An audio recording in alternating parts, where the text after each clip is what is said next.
What is up, YouTubers? Valley here with the Geek Report, and in this video I'm going to ask a question that I myself could not find an answer to no matter how long I looked or where I looked. And a lot of other people have asked this question, and that question is, can a GTX 970 push the resolution of 3440 by 1440? Now, if you're unfamiliar with that resolution, it's a kind of a newish resolution. The aspect ratio of that is 21:9. It's been out for a few years now, but it's becoming very popular with high-end gamers and people that want this ultra-wide, very cinematic view. And I actually have a Dell monitor behind me with that exact resolution and in that aspect ratio. I'm not sure what the model number of this Dell is, but it's newish. It's a couple months old, and so I'm actually unfortunate I actually had the opportunity to tell you if this card can push that ratio or not in new game titles. So without further ado, I'm going to put the card off to the side. Oh, and one more thing, if you're unfamiliar with this pixel count or this ratio, it's halfway between it's halfway between 1440p and 4K. It lands somewhere in that down the middle of those two resolutions. It has a lot more pixels than 1440p, but a lot less than 4K. So, before we get into the bits marks, I wanted to go ahead and say a disclaimer. This card I did not overclock manually. It came from the factory overclock. It is the EVGA GTX 970 SSC or super clocked edition. The clock speeds I was hitting constantly was 1531 megahertz. That's across the board. I did not tweak it. I did not try to lower it. I let the card alone, as most people would when you buy a card. You slap it in and go. Most people don't tend to overclock their card, so I didn't want to overclock it besides what came from the factory and besides what GPU Boost 2.0 did for me. The second disclaimer, all these games, I did run 3 games and 1 benchmarks, as you will see. I ran the games 3 times in a row in the same sequence, trying to do the same things in each game to get like a baseline, a overall good average of performance per game. But I took 3 runs of each game and I averaged those, and that's what you'll see in the charts to come. So I believe that's all the disclaimers I have. So the next thing to do is actually load the benchmarks up and look at them, and let me show you what this card can do. So without further ado, let's get started. So the first game we're going to look at here is Fallout 4. And as you can see, the average min is 0. I'm guessing that this was happening when it was loading during loading screens and things like that.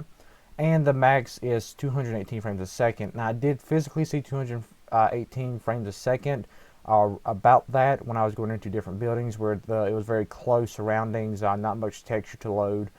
And then the overall average for this game, it's 60 frames a second, which, by the way, this is on Ultra. This was predetermined when the game was first launched. I did not change any settings again.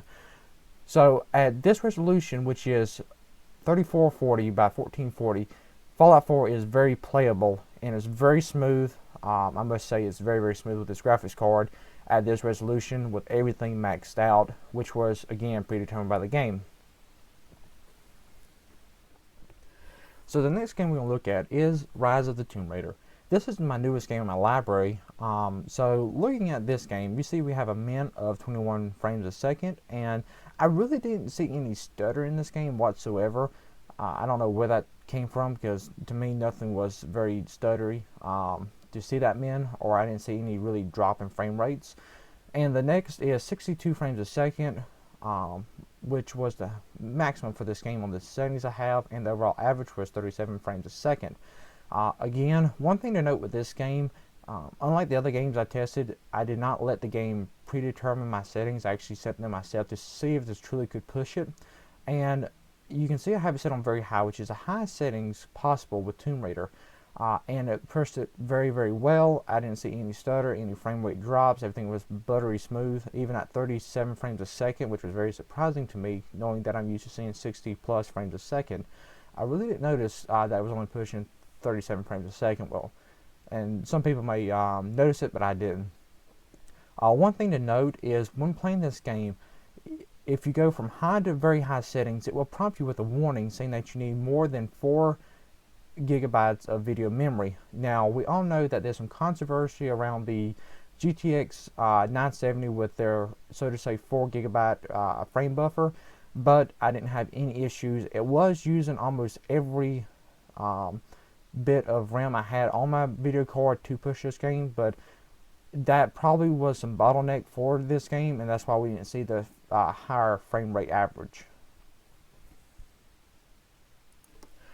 So the last game we're going to take a look at here, and also the oldest one we're going to take a look at here, is Crysis 3. The same thing kind of happened like Fallout 4. The min was 2. I'm not sure where that min came from. I'm guessing loading screen again or something like that. I didn't see any stuttering, and we see that we have a max of 97 frames a second, which is actually very good in my opinion for this card in this game. And we get an average of 51 frames a second, which is again very good for this card in this game at this resolution. And again, this is high settings. I was curious and I did bump it up to very high settings to see if this card could push it, and in short term, no, it couldn't. If you wanted to play with very stuttery gameplay, it was averaging about 21 frames a second, dipping down into the teens quite often, and never going above 25 frames a second on very high settings. So it was not very smooth, very stuttery. So at high, which is just one notch down, it did play it very well from my experience. So the last thing I want to take a look at is actually Unigine Heaven Benchmark 4.0. I was curious to see what kind of score I would get with this, and to kind of wrap this review of this card up with this resolution.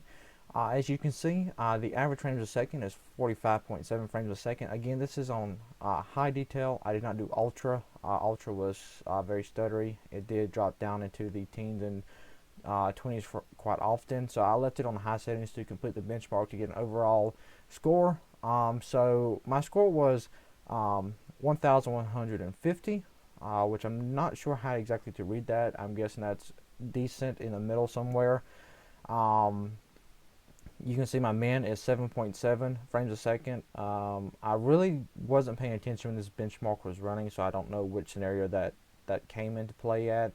And my max was 106.7 was my maximum frames a second, which I guess is pretty good for this benchmark. This is an older benchmark. I tried to do Unigine Valley, but for some reason I could not get the benchmark to launch. The file was corrupt, and I went to the website to re-download their file, and it was unable to download for some reason, so there were some issues with the servers there. So guys, as you can see from this benchmark, this card is very capable of running at high resolution, at high settings on this particular resolution. It's actually very, very capable. Now, as far as future proofing, which I don't like to say a whole lot because you really can't future proof, but as far as lifespan of this card with this resolution, I wouldn't look more than a year or two, because as more new games come out, it becomes more and more heavy on the graphics card, so you may have to start turning down the presets a little bit to get a playable frame rate with this card on this resolution. But as of now today, with the games I showed you, it is very playable at that resolution on either high or very high preset or ultra preset, depending on what the game calls very high. I did not do like GTA. I didn't do a lot of new titles because the titles I did, to me, was a mixture of what to expect from this card. You got a brand new one like Tomb Raider, or the Rise of the Tomb Raider. You got a newish one that is very popular, Fallout 4, and you got an older one that is still very demanding, Crysis 3. So it gave you, to me, in my opinion, a broad spectrum of what to expect from this card. And also I did provide a basic benchmarking tool that you can look at and compare, which was Unigine Heaven, which was also on high. I did not push it to ultra because it just was not very good. So guys, I hope this answered your question, and if you can, share this video on forums that people looking for this answer. I highly recommend it because it was bothering me so much that I actually went out and got a card myself to try it out, to see if it actually could and see how powerful these cards are at this resolution. But guys, again, please share this video to let people know what to expect when buying this card. And just as a heads up, I am getting an R9 390 to put in the same scenario testing to see if it can handle the resolution and which one handles it better at this price point. And then I'm going to do a head-to-head comparison of the two, which basically takes this video and my upcoming video and puts them together into one video to kind of show you what price performance with these two cards, since they almost are exactly the same price now with the way the pricing has dropped. So that is coming in the very, very near future as soon as I get my hands on that package, which should be in either today or tomorrow, hopefully today, so I can go ahead and get this done. But anyway, guys, I hope you enjoyed this video. Again, please share this video to help answer that question that I've seen 1,000 times on forums, but no one has the answer to. So without anything else, I think that's all for this video. Like I said, stay tuned. More good things are coming up. Like always, stay geeky, guys.